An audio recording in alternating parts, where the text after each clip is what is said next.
দোকানে মাল বেচা কেনার সময় সওয়াব হয়, এ কি কখনো ভেবে দেখেছেন? আপনি বেচবেন ডাল, ফেরেশতা আপনার আমলনামায় সওয়াব লিখবে। বেচবেন চাল, ফেরেশতা আমলনামায় সওয়াব লিখবে। বেচবেন মাছ, বেচবেন জুতা, বেচবেন কাপড়, শুধু নিয়তটা পরিবর্তন করলে, নিয়ত ঠিক রাখলে আল্লাহ রাব্বুল আলামিন সবগুলিকে সওয়াবের খাতার ভিতরে নিয়ে আসবে।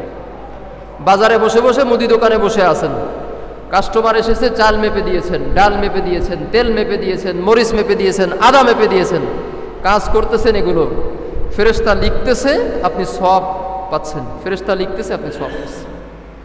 কখন পাবেন? যখন নিয়তটাকে ঠিক করবেন যে আল্লাহ, এটা না করলে তো আমার টিকে থাকার উপায় নেই। আর ব্যবসার ব্যাপারে তো আপনি উৎসাহ দিয়েছেন, আমি আপনার সন্তুষ্টির উদ্দেশ্যে হালালভাবে ব্যবসা করার চেষ্টা করছি। তো আল্লাহর সন্তুষ্টির উদ্দেশ্যে যে বান্দা হালালভাবে ব্যবসা করার চেষ্টা করবে, তার জীবনের প্রয়োজন পূরণ হবে না? জীবনের প্রয়োজন পূরণ হবে, আখিরাতের রাস্তাও খুলে যাবে, সওয়াবের রাস্তাও খুলে যাবে ইনশাআল্লাহ। এই জন্য খেয়াল করে চলি ভাই। আল্লাহ বলেছেন বাল তুসিরুনাল হায়াতাদ দুনিয়া।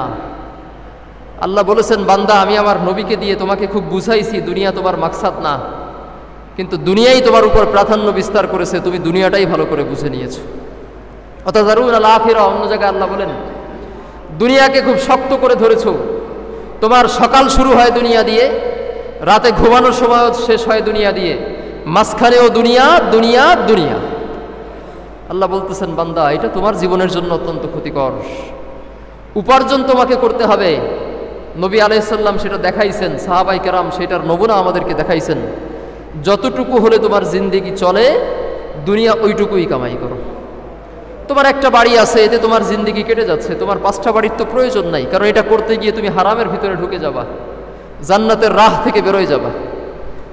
তোমার একটা ব্যবসা আছে, 1 কোটি টাকার ব্যবসা আছে, এইটার উপর দিয়ে তোমার প্রত্যেক মাসের খরচ সুন্দর করে চলে যাচ্ছে, তুমি কেন ব্যাংক থেকে আবার 2 কোটি টাকা নিয়ে সুদের ভিতরে জড়ায়, এর উপরে মৌত হলে তো আল্লাহ আর তার রসুলের বিরুদ্ধে যুদ্ধ ঘোষণা করে তুমি মারা যাবা, তোমাকে জান্নাতটা দেবো কিভাবে?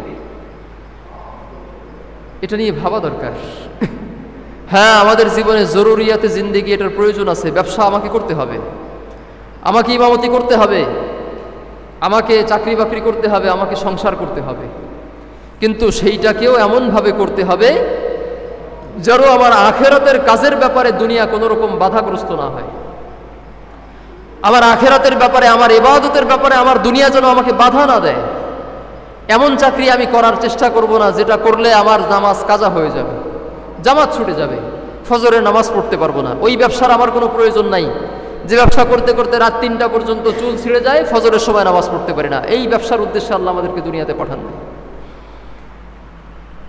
আমাদের সমাজের ভিতরে দেখেন, আমরা দুনিয়ার যতগুলি কাজ করি, শুধুমাত্র চিন্তাটাকে পরিবর্তন করলে দুনিয়ার কাজটাও আখিরাতের কাজ হয়ে যাবে। ইসলামে ব্যবসা হালাল না হারাম? বিয়ে শাদী হালাল না হারাম? বন্ধুদের সাথে আড্ডা দেওয়া হালাল না হারাম? মানুষের সাথে বসে বসে খানা দানা খাওয়া হালাল না হারাম? হালাল। কিন্তু এই কাজগুলোকে যদি একটু খেয়াল করে করি, তাহলে সবগুলি কাজ ইবাদত হয়ে যাবে। বিয়ে শাদী তো লোকেরা করে, সমাজের মানুষেরা করে, মুসলমানও করে, অমুসলমানও করে। মুসলমান যদি বিয়ে শাদী করার সময় এই নিয়ত করে যে আমার এই বিয়ে করার উদ্দেশ্য হচ্ছে নিজের চরিত্রকে হেফাজত করা, আর স্ত্রী থাকলে তাকে সে কিছু কাজ আঞ্জাম দিবে, আমি প্রশান্ত মনে আল্লাহ পাকের জিকির করতে পারবো, নামাজ পড়তে পারবো, তাবলিগে যেতে পারবো, দিনী মজমায় যেতে পারবো, বাড়ির চিন্তা ফিকির আমার করা লাগবে না, এই চিন্তায় কোনো মুসলমান বিয়ে করলে তার এই বিয়ে করাটা হলো ইবাদত। তার এই বিয়ে করাটা কি বলেন? ইবাদত। আর কোনো চিন্তা ছাড়াই শুধু নিজের শারীরিক প্রয়োজন মিটানোর নিয়তে বিয়ে করা, এটা তো একটা ফ্যাশন, এটা তো ইবাদত হলো না।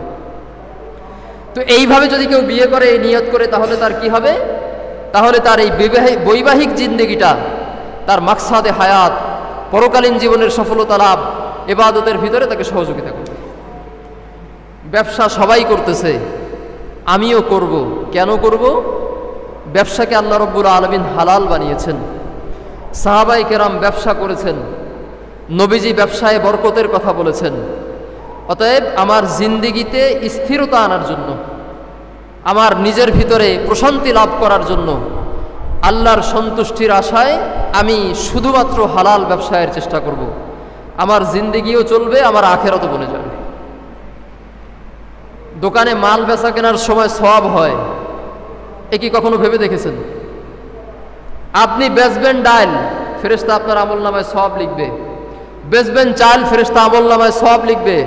বেচবেন মাছ, বেচবেন জুতা, বেচবেন কাপড়, শুধু নিয়তটা পরিবর্তন করলে, নিয়ত ঠিক রাখলে আল্লাহ রাব্বুল আলামিন সবগুলিকে সওয়াবের খাতার ভিতরে নিয়ে আসবে।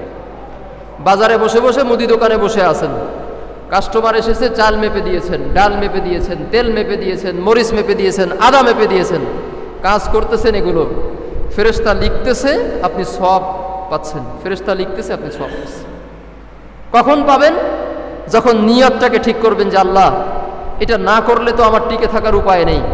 আর ব্যবসার ব্যাপারে তো আপনি উৎসাহ দিয়েছেন, আমি আপনার সন্তুষ্টির উদ্দেশ্যে হালালভাবে ব্যবসা করার চেষ্টা করছি।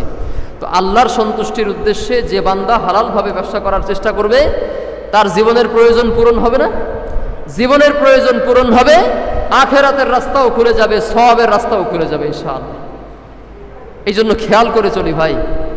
কথা বলার উদ্দেশ্য হলো খেয়াল রাখা দরকার। মুসলমানেরা খেয়ালের বাইরে চলতে পারে না, উদাসীনভাবে মুসলমানদের জিন্দেগি চলতে পারে না। কোনো লক্ষ্য উদ্দেশ্য ছাড়া কোনো মুসলমানের জিন্দেগি হতেই পারে না। এটাই হলো বলার উদ্দেশ্য।